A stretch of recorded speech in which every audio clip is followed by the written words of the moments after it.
The security guard didn't even look up when he stopped me. "Ma'am, you're not on the list."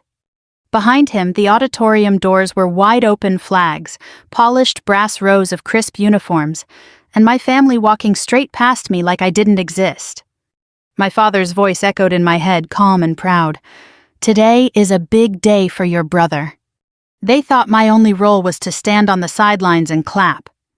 They had no idea that in less than an hour I would walk back through those doors wearing the highest rank in the room, and everything they believed about me would collapse in silence.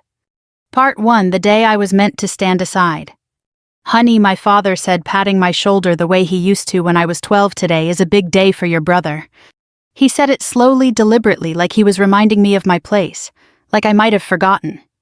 "We're all very proud of his accomplishments." I nodded because that's what I'd been trained to do. Smile. Agree. Don't disrupt the moment. Don't make it about yourself. The late spring air was cool and bright, the kind of clear May morning that makes everything look more hopeful than it really is. The parking lot outside the base auditorium was already filling up pickup trucks with veteran plates, sedans with folded programs on the dashboard, families dressed in their best versions of respectability. American flags lined the walkway, snapping sharply in the breeze. My brother's day. My father walked ahead of me with that familiar squared-off posture, retired but never relaxed. My mother followed close beside him, adjusting her pearl earrings, already scanning the crowd for familiar faces. My sister-in-law walked just behind them, heels clicking confidently, her hand resting possessively on my brother's arm. And then there was me. I was dressed simply. A neutral coat. Nothing that drew attention, nothing that invited questions. Exactly how they preferred it. We reached the main entrance where 2 uniformed security officers were checking IDs against a digital guest list. My brother leaned in toward my father, grinning. "Front row seats today," he said. "Command said they saved the best section for family." My father smiled wide and proud, as they should. I stepped forward with them, reaching into my bag for my ID. The officer scanned my brother's badge, then my parents'. He nodded politely and waved them through. Then his eyes flicked to me. He took my ID, scanned it once, then again. A faint crease appeared between his brows. He looked up. "Ma'am, I'm sorry, you're not on the list." The words landed softly, professionally. Like a door closing without a sound. I felt my mother hesitate just for a second, then keep walking. My father didn't turn around. "I'm with them," I said evenly, nodding toward my family. The officer angled the tablet so I could see it. Names listed neatly one after another. Captain Robert Hayes, Mrs. Linda Hayes, Major Daniel Hayes, Mrs. Caroline Hayes. That was it. No mistake, no omission. My name was nowhere to be found. Behind me, the wind rattled the flagpoles. Somewhere inside, a brass band began warming up. My brother glanced back just long enough to see what was happening. A slow smile tugged at the corner of his mouth. "Oh," he said lightly, leaning closer to his wife. "Probably a mix-up. She's just, support side." He said it loud enough for the officer to hear. "And for me. She should wait out here," he added. "Wouldn't want to hold things up." My father finally turned. Not to me, but to the guard. "She's fine," he said curtly. "She'll find a seat later." Then he looked at me, his expression tightening with irritation, not concern. "Don't make this a scene," he said under his breath. "Today isn't about you." And just like that, they walked inside. All 4 of them. Leaving me standing at the threshold like a forgotten coat on a rack. The officer shifted uncomfortably. "Ma'am, I'm going to have to ask you to step aside." I did. I stood there on the concrete, the sun warming one side of my face, while the other stayed cold, watching the doors close behind my family. I'd played this role my whole life. The quiet one, the capable one, the daughter who didn't need attention. For as long as I could remember, my brother had been the story, the hero, the one my father introduced proudly to every former colleague, every neighbor, every stranger at the hardware store. "This is my son," he'd say. "He's in uniform." And when they asked about me, "This is my daughter," my father would say. "She works in an office." Like that explained everything. I leaned against the railing, letting the memory wash over me, the backyard barbecues thrown for my brother's promotions, the framed photos of him in uniform lining the hallway at home, the way my achievements were always acknowledged with a nod, then quietly set aside. I'd learned early that in our family service only counted if it was visible, loud, easy to explain. Inside the auditorium, applause erupted. They were probably taking their seats now, front row, smiling, my brother soaking it in like sunlight. And me, I was exactly where they expected me to be. Outside, invisible, supportive, silent. The funny thing was I felt calm. Not numb, not broken. Calm. Because this wasn't a mistake, it wasn't a misunderstanding. It was deliberate. And that meant something else was deliberate too. I checked my watch. 37 minutes. That's how long they had before the truth walked back through those doors. I straightened, adjusted my bag, and took a slow breath. Let them have their moment, I thought. Let them believe I belonged on the sidelines. Today I wouldn't argue, I wouldn't explain, I wouldn't ask for permission. Today I would walk in when I was called. Not as a daughter, not as a sister, but as something they never imagined I could be. Standing outside that auditorium, I didn't feel surprised. That was the part that hurt the most. Surprise implies hope. Hope that maybe this time things would be different. Hope that someone would turn around, call my name, realize something had gone wrong. But hope had been trained out of me years ago. As I waited, the sharp scent of cut grass and hot pavement pulled me backward in time, the way certain smells always do. Back to the summer afternoons of my childhood when our backyard became a stage, and my brother was always the star. The day Daniel received his acceptance letter into the academy, my father came home early from work for the first time I could remember. He threw open the back door letter raised like a trophy. "He did it," he shouted. "My son did it." By sunset, there were cars lining the street. Neighbors, former colleagues, old Navy friends I'd never met before filled the yard with folding chairs and loud laughter. Someone hung an American flag across the fence. Someone else fired up the grill. My mother ordered a cake so large it barely fit through the door. Thick blue icing, white letters. "Congratulations, future officer." I stood near the porch, paper plate in my hands, watching my father introduce Daniel over and over again. "This is my boy," he said, "carrying on the Hayes legacy." And I clapped, I smiled, I meant it too. I loved my brother, I was proud of him. But standing there, I felt something else settle quietly into my chest, a realization that I didn't yet have words for. There was only room for one story in our family, and it wasn't mine. That same week, I'd won a national academic award, a big one. My guidance counselor called it exceptional. My teachers shook my hand like I'd done something rare. I brought the plaque home, heart racing, rehearsing what I'd say. That night, after the guests left and the yard grew quiet, I found my father in his recliner reading the paper. "Dad," I said, holding it out carefully, "I won." He glanced at it, nodded once. "That's nice," he said. "Good work." Then he folded the paper and added, "You know Daniel's going to need to start running every morning if he wants to be ready." And just like that, the moment passed. I learned then that excellence wasn't enough. Not if it didn't look the right way. Years later, when I told them I'd been accepted into a classified program, one that required interviews, clearances, background checks my parents never even knew existed, my father's reaction was immediate. "Intelligence," he said the word sharp with disappointment. "That's not real service." He leaned forward, elbows on his knees. "That's support, paperwork, analysts, people who stay behind desks while others do the real work." My mother tried to soften it, she always did. "At least it's safe," she said gently. "That's something." Safe. As if the absence of visible danger meant the absence of sacrifice. They never asked what I did there, never asked what it took to earn my position, never asked why the interviewers stared so long, why they tested me the way they did. They decided instead. And once they'd decided, they stopped listening. So I stopped explaining. I became the daughter who didn't need praise, the one who didn't need attention, the one who could handle herself. When Daniel got promoted, we celebrated. When he deployed, we prayed.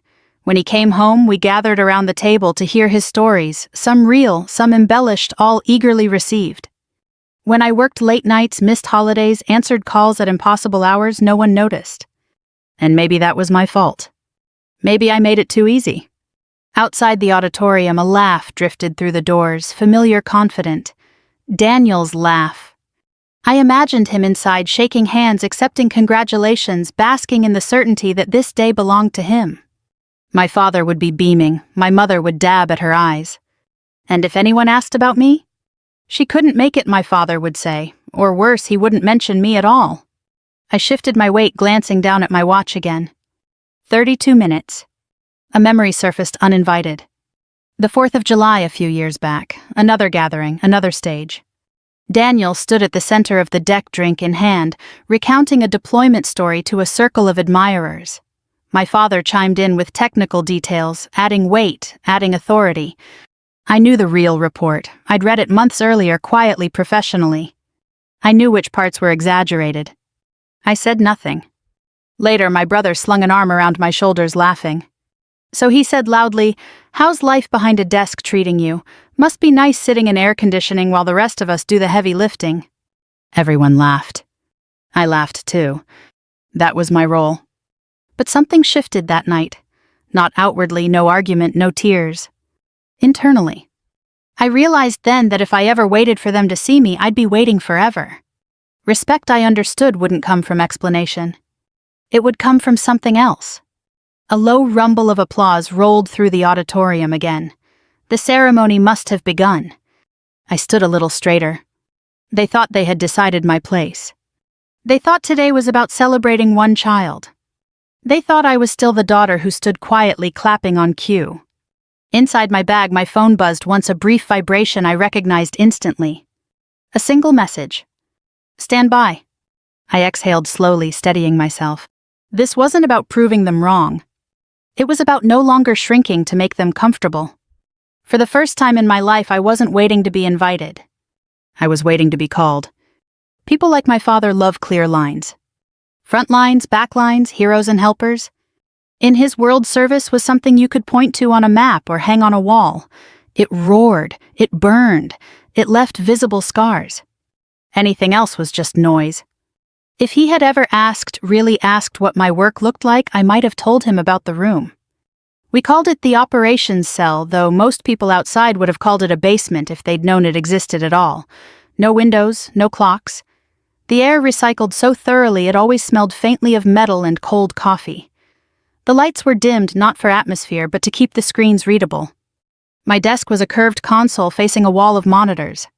Maps layered over maps, data streams, live feeds, timelines that shifted faster than most people could read them. This was where I worked. This was where I fought. One night in particular returned to me as I stood outside the auditorium, the memory sharp enough to feel like a bruise. It had been a Tuesday, or maybe a Wednesday. The days blurred together in that place. We were tracking irregular activity in a maritime corridor most civilians had never heard of. Cargo traffic looked normal on the surface, but the underlying data told a different story, tiny deviations, delays that didn't make sense unless you knew what to look for. I did. My team fed me updates in a low, steady cadence through my headset. Signal integrity holding, thermal feed coming online. Pattern shift detected sector 9. I leaned forward, eyes moving between screens, fingers flying across the console. Zoom, that I said, and overlay last week's traffic. The image sharpened, something small slid into focus. There. A shadow that didn't belong. Hold, I said, voice calm, heart racing. That's not drift, that's deliberate. A pause. Then copy, confirming. On another screen, a friendly unit's marker blinked steadily, unaware, moving straight toward a convergence point that suddenly looked a lot like a trap. I felt the room narrow around me the way it always did when everything mattered all at once. Divert them, I said. Now, 2 degrees starboard, slow approach. Command will want confirmation. They don't have time, I replied. Do it. Seconds passed. Then the markers shifted. Another feed flared to life, unidentified signatures lighting up like sparks. My stomach clenched. If that unit had stayed on course, they would have sailed straight into it. Later, much later, when the adrenaline had faded and the reports were written, someone would note that an early course correction had prevented escalation. No names, no applause. Just a quiet line in a classified file. I remembered leaning back in my chair at 3:14 a.m., rubbing my eyes, my hands shaking just enough to remind me I was human. That was when my phone vibrated in my pocket. A text from Daniel. Must be nice working banker hours, it read. Some of us are actually out there. I stared at the screen for a long moment. Then I turned it off and went back to work. That was the night I stopped trying to explain. The irony, of course, was cruel. The unit I'd redirected. The one whose marker I watched drift just far enough away from danger. Daniels. I didn't know it at the time. I found out weeks later reading a routine personnel update recognizing the designation. I closed the file and sat there for a long time, the glow of the screens reflecting off my hands. I could have told him. I could have said that was me, that was my call. But I didn't. Because in our family information was power, and I'd learned the cost of giving mine away too easily. Outside the auditorium, the applause surged again, louder this time. A standing ovation, maybe. My watch ticked forward. 21 minutes. The vibration in my bag came again, stronger this time. 5 minutes, the message read. Proceed to point. My pulse steadied.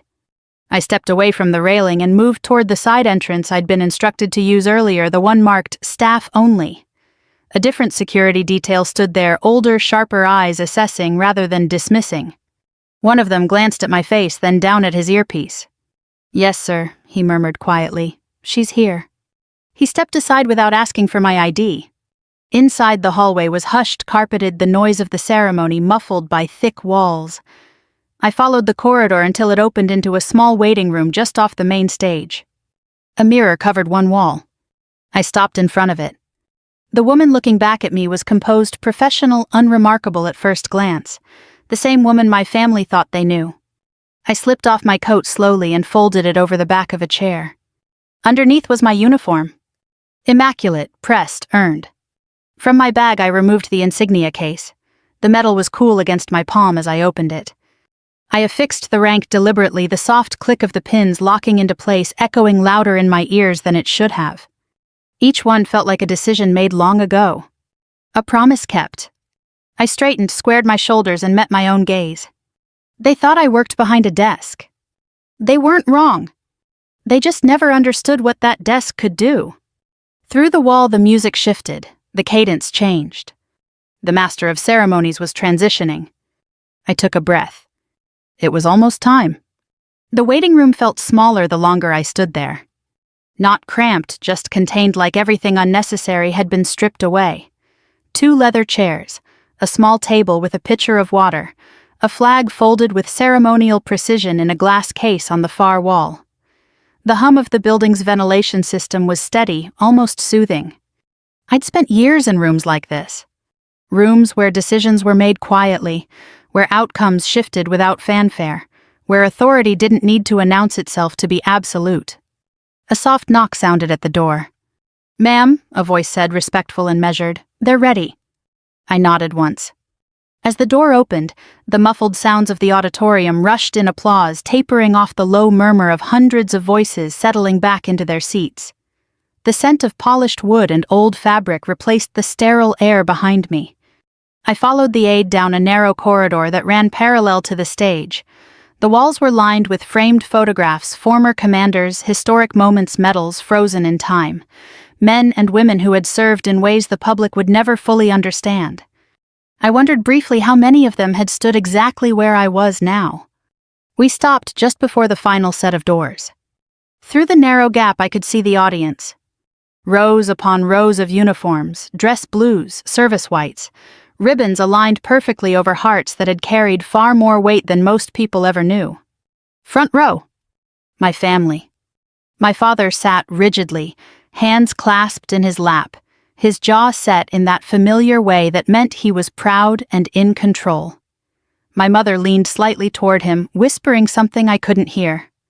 My brother sat on the aisle posture, relaxed confidence radiating from him, as naturally as breath. He looked exactly like someone who believed the world had arranged itself correctly. The aide leaned closer, on my signal. I focused on my breathing. Slow in, slow out. The master of ceremonies stepped back to the podium, clearing his throat. "Ladies and gentlemen," he began, his voice rich and practiced.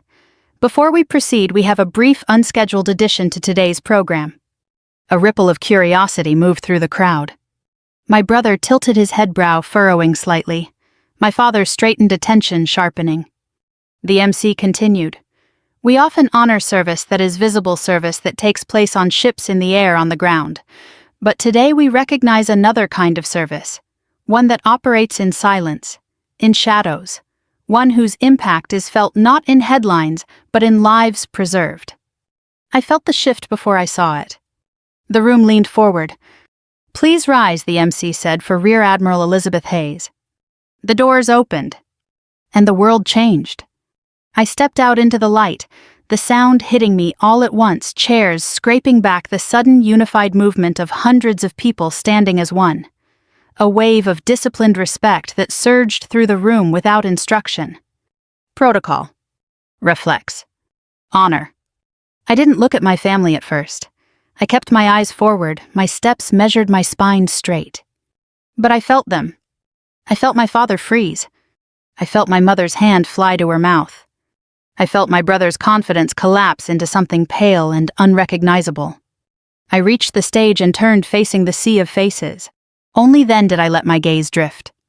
My father's expression had gone slack, like someone trying to read a language he didn't believe existed. My mother's eyes were wide, glassy, her lips trembling. My brother sat frozen halfway between standing and sitting, his hands gripping the arms of his chair, as if the ground beneath him had shifted. "Rear Admiral." The words hung in the air like a verdict. The commanding officer stepped forward, his presence commanding without effort. He met my eyes and offered a small knowing nod. As he pinned the medal to my uniform, he spoke softly, just for me. "It's time." Then he turned back to the microphone. "Admiral Hayes has spent over a decade leading operations that most of us will never hear about," he said. "Her work has directly prevented escalations, protected assets, and saved lives, often without recognition, often without thanks." The room was silent. Last year alone, he continued intelligence under her command, identified and neutralized a threat that would have resulted in catastrophic loss. I saw my brother's face drain of color. He knew. Because he knew that designation, that operation, that near miss everyone in his unit still talked about in hushed tones. That operation, the officer said evenly, involved this very command. My father's hands began to shake. I stood there steady, the weight of the medal warm against my chest. Not triumphant. Resolved. This wasn't about embarrassment. It was about truth. When the applause finally came, it was thunderous. Not polite, not obligatory. Earned.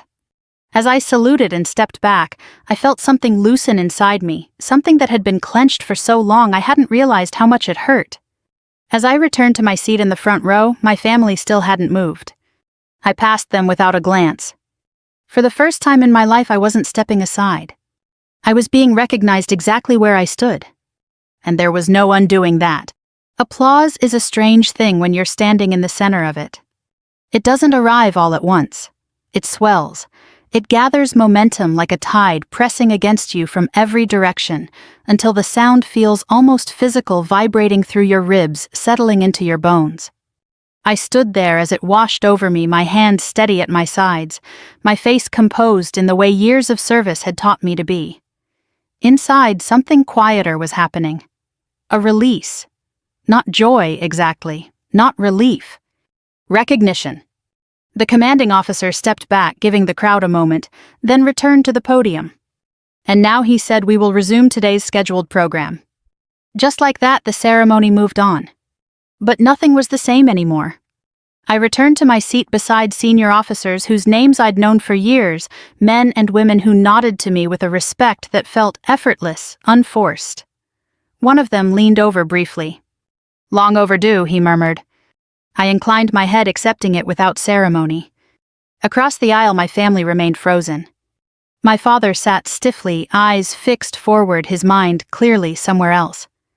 My mother's hands trembled as she smoothed her skirt again and again, like the fabric might anchor her back to reality. My brother hadn't sat down yet. He seemed stuck halfway between standing and collapsing, his body unsure which instinct to obey. I didn't look away first. For a moment I met his eyes.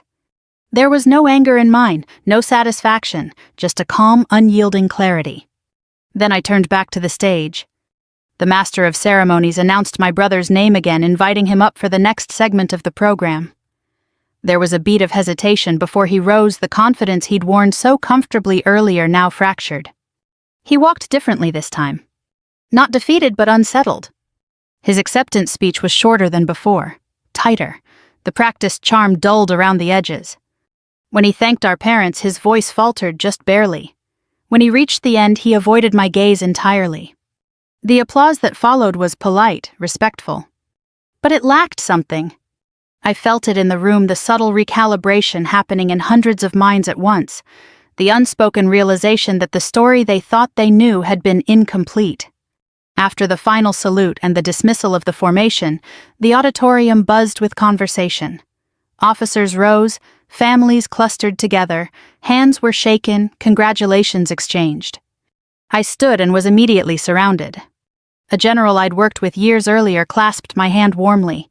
A civilian official thanked me for keeping the lights on when no one knew the power was flickering. Someone pressed a business card into my palm, murmuring about a future briefing.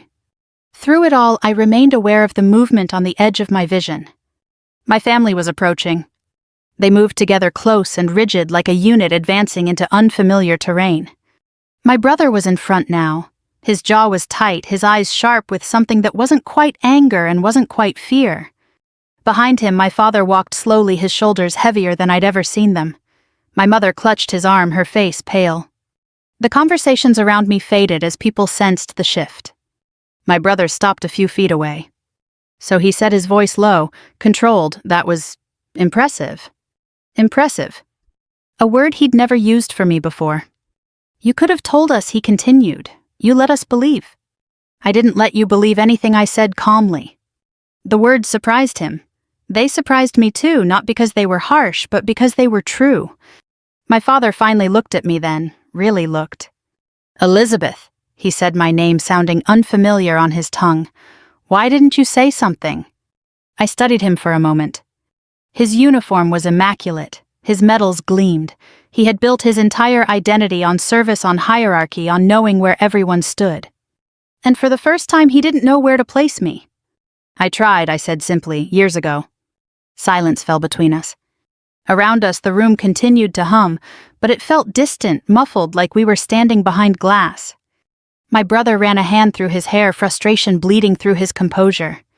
You stood there, he said, his voice rising slightly, and let everyone think I was lecturing you about sacrifice, about service. Do you know how that makes me look? I met his gaze evenly. I wasn't thinking about how you looked, I replied. I was thinking about doing my job. His mouth opened, then closed. My mother let out a small broken sound. We didn't know, she whispered. You would have done exactly what you've always done, I said gently, rewritten it in a way that made sense to you. My father's face tightened. That's not fair. No, I agreed, it's not. A uniformed aide appeared at my side, impeccable timing as always. Admiral, he said quietly, the conference room is prepared should you prefer privacy. I nodded. To be continued, I said to my family, not unkindly. As we walked down the corridor together, the sound of our footsteps echoed softly against the polished floor. No one spoke. Inside the room, the door closed with a muted click. My brother turned on me immediately. You humiliated us, he said. You made us look like fools. I poured a glass of water, my movements unhurried. I didn't do anything, I replied. The truth did. My father sank into a chair, suddenly looking older than I'd ever seen him. I spent my life teaching you what mattered, he said quietly. And I listened, I said. I just learned a different lesson. The room fell silent again. This time it felt final. Outside, duty waited. Inside, a reckoning had begun. The conference room was soundproofed in a way that made silence feel heavier, more deliberate. No echo. No ambient hum. Just the quiet presence of truth waiting to be acknowledged. My brother paced the length of the room like a caged animal, his dress shoes striking the floor in sharp, uneven beats. My mother sat rigidly in one of the leather chairs, clutching her purse, as if it were a life raft. My father remained seated, elbows on his knees, staring at the carpet. I set my glass of water down and folded my hands. Say what you need to say, I told them calmly, but say it honestly. Daniel stopped pacing. You let me stand up there, he said, his voice tight, and talk about sacrifice, about duty. You let me talk down to you. I tilted my head slightly. Did I? He frowned. You knew what you'd done. You knew what rank you held. Yes, I said, I did. Then why didn't you stop me, he demanded. The question hung in the air, raw and unguarded. Because I said quietly you weren't talking to me. He stared at me confused. You were talking to an idea, I continued. A version of me you'd already decided was smaller, safer, less important. If I'd interrupted you, you would have argued. If I'd explained, you would have minimized. And if I'd demanded respect, you would have resented me for it. My mother looked up sharply. That's not true. I turned to her. When was the last time you asked me what I actually do? I asked gently. Not where I work, not if I'm safe, but what my responsibilities are. Who depends on me?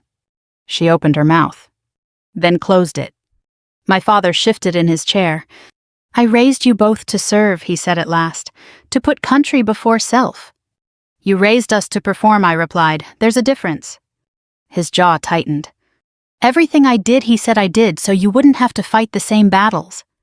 And yet I said you decided which battles counted. Daniel scoffed, running a hand over his face.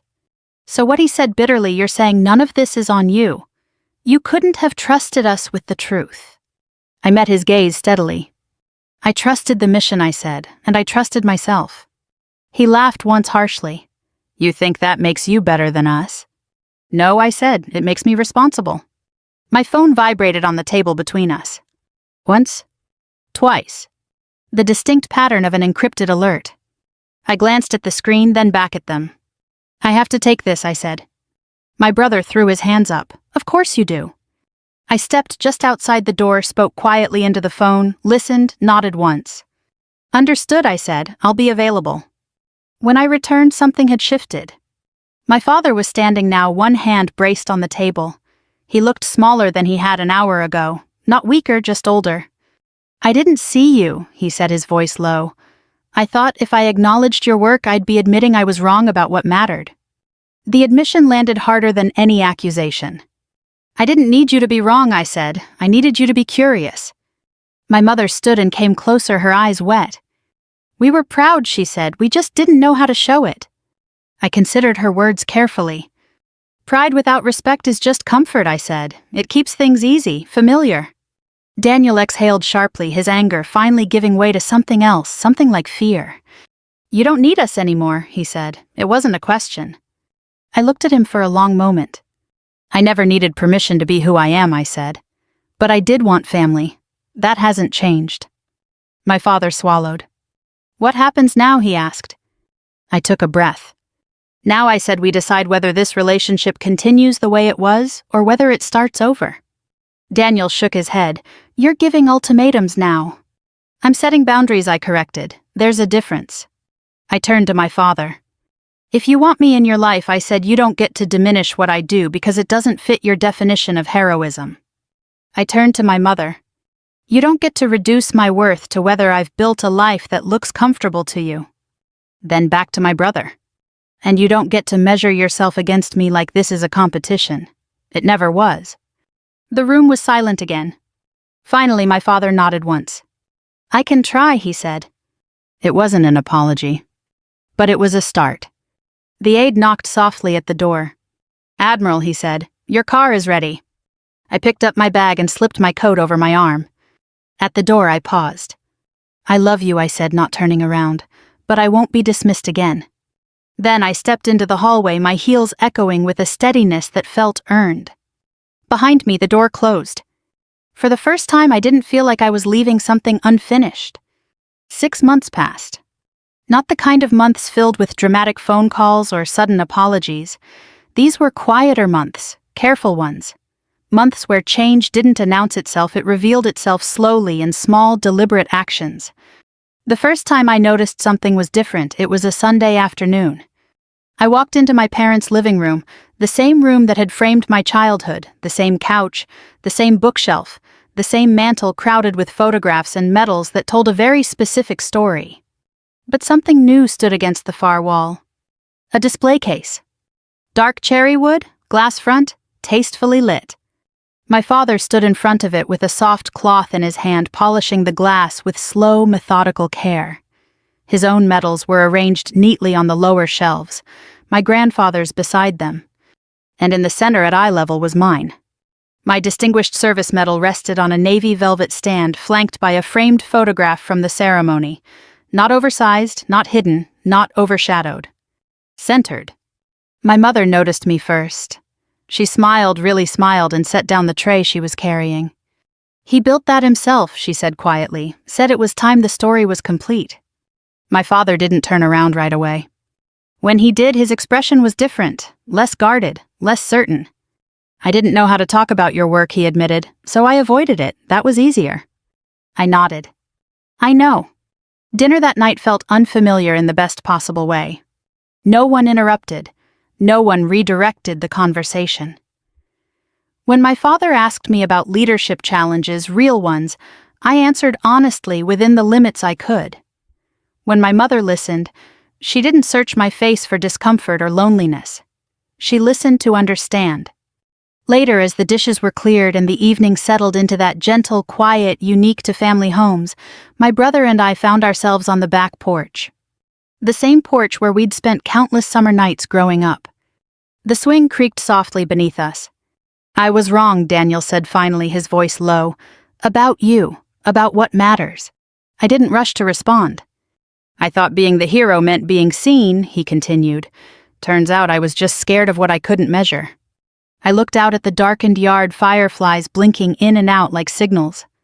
"It was never a competition," I said. "I just needed space to exist without being compared." He nodded slowly. "I'm proud of you," he said. And this time it didn't feel like a performance. When I left that night, I didn't feel victorious. I felt settled. The truth is, respect didn't come from that ceremony. It came from what followed. From boundaries held, from silence broken, from a family learning slowly how to listen. I didn't step into the light to prove them wrong. I stepped into it so I could finally stop hiding. And maybe that's the part of this story that matters most. Because so many of us are taught to shrink to wait our turn to applaud quietly, to believe our worth depends on someone else recognizing it. But worth doesn't work that way. It never did. If this story stirred something in you, if you've ever been the one standing just outside the door unseen and underestimated, I'd love to hear from you. Where are you watching from? What part of this story felt familiar? Leave a comment below and share your thoughts. And if you want more stories like this, stories about quiet strength, earned respect, and the courage to claim your place, subscribe and stay with us. We have many more journeys to share. And this one finally feels complete.